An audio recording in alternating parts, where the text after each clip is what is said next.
Hi, I'm Kiran Sawant and today we are going to talk about inflation index bonds and zero coupon bonds. Let's start with what are bonds.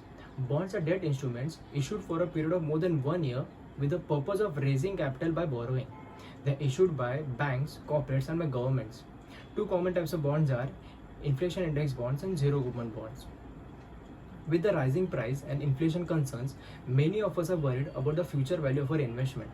However, there is a solution to it, that is inflation index bond. Inflation index bond is a type of financial instrument which are issued by the governments and by the corporates.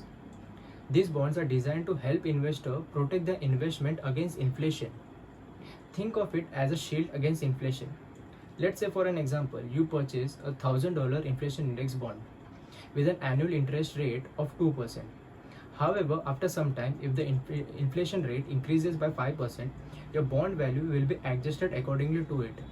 So now, instead of receiving $20 as your interest rate, you will be receiving $50 as your interest rate, which helps to keep your investment keep pace with the increasing price.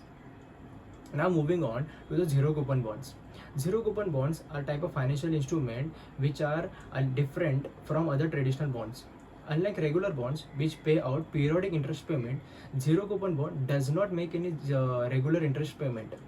Instead, they are issued at a discounted price and redeemed at a face value.